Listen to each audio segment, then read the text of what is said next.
So first short film career ఎక్కడ start అయింది? First తీసిన షార్ట్ ఫిల్మ్ ఏంటి? షార్ట్ ఫిల్మ్ కెరియర్ ఎట్లా స్టార్ట్ అయిందంటే కాలేజ్ లో ఉన్నప్పుడే మేము మాకు థియరిటికల్ పార్ట్ ఎక్కువ ఉండేది కదా, అంతా ప్రాక్టికల్ పార్ట్. మేము ప్రాజెక్ట్స్ సబ్మిట్ చేయడానికి మాకు ఓన్లీ షార్ట్ ఫిల్మ్స్ కానీ, డాక్యుమెంటరీస్ కానీ, ఇంటర్వ్యూస్ కానీ, పబ్లిక్ సర్వీస్ అడ్వర్టైజ్మెంట్స్ కానీ ఇవన్నీ ఉండేవి అనమాట.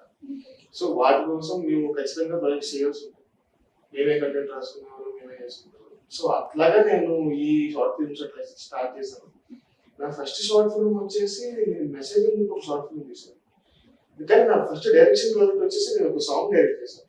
ఒక సాంగ్ అంటారు, స్టోరీతో రన్ అవుతుంది, హిందీ సాంగ్ అది. ఆ సాంగ్ స్టార్ట్ చేశాను. దాని బిఫోర్ నేను కాలేజ్లో ఉన్నప్పుడు పబ్లిక్ సర్వీస్ అడ్వర్టైజ్మెంట్స్ కానీ, డాక్యుమెంటరీస్ కానీ, ఇంటర్వ్యూస్ కానీ, ఈ షార్ట్ ఫిల్మ్స్ చిన్న చిన్న షార్ట్ కంటెంట్స్ కానీ అవన్నీ ఒక దగ్గర దగ్గర 10-20 వరకు కాలేజ్లోనే చేశాను. బట్ అవన్నీ బయటకు రాలేదు, కాలేజ్ బాగుంటుంది. సో మీకు బాగా పేరు తెచ్చి అరే ఇతను వర్క్ చేశాడు కూడా ఇంత బాగుందని పేరు తెచ్చిన షార్ట్ ఫిల్మ్ ఏమైనా ఉందా? సాంగ్ అండి, ఆ సాంగ్ చెప్పాను కదా, హిందీ సాంగ్ అదే. ఆ తర్వాత నేను మెసేజింగ్ చెప్పి ఒక షార్ట్ ఫిల్మ్ తీసాను, మిర్రర్ అని చెప్పి ఒక షార్ట్ ఫిల్మ్ తీసాను, బుల్లెం అని చెప్పి ఒక వెబ్ సిరీస్ తీసాను. దానికి నేను డిఓపిని అండ్ ఇంకొకటి మేమంతా ఒక టీం అనమాట. మేమే కంటెంట్ రాసుకునే వాళ్ళు, నేను అడిషనల్ డైరెక్ట్స్ కూడా రాసి ఉంటాను. సో ఒక ఎపిసోడ్ లో నేను ఒక క్యారెక్టర్ చేశాను. సో అట్లా ఇంకా అన్నిథింగ్ మేమే చేసుకునేవాళ్ళం. మాకు అన్ని సోర్సెస్ ఉండేవి కదా, అంత అవైలబిలిటీ ఉండేది కదా. ఒక్కొక్కసారి ఏంటంటే మేమే కెమెరా పెట్టుకొని మేమే ముందుకు యాక్ట్ చేస్తాము. సో అంత మినిమల్ గా ఉండేవి మాకు సోర్సెస్.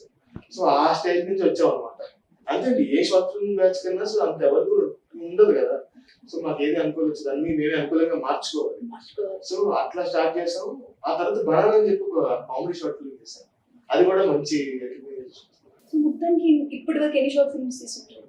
40 అన్ని డిపార్ట్మెంట్స్ చేసుకుంటే ఒక 40 వరకు తీసుకుంటారు. డైరెక్షన్ అండ్ యాక్టింగ్ అయితే ఒక 6-7 తీసుకుంటారు.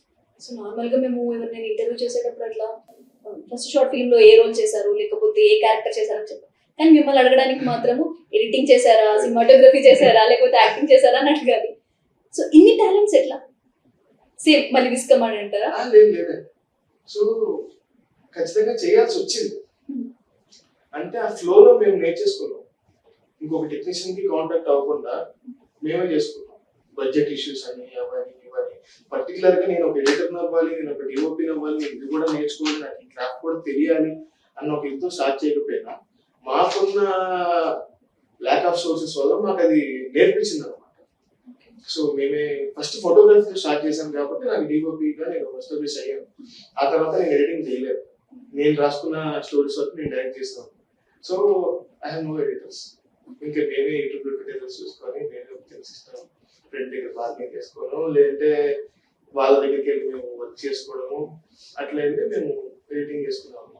సో అలా అన్ని డిపార్ట్మెంట్స్ మేము టచ్ చేసాం. కానీ పర్టికులర్ గా ఇది నేర్చుకోవాలి దాని టైం పెట్టలేదు. సో ఉన్న టైంలో అది వచ్చేసింది అంతే. రైటింగ్, ఎడిటింగ్, సినిమాటోగ్రఫీ, ఇంకేమైనా యాడ్ చేయమంటారా? డాన్సర్, సింగర్, ఇప్పుడు actor. So how is the experience of the total life like up to now?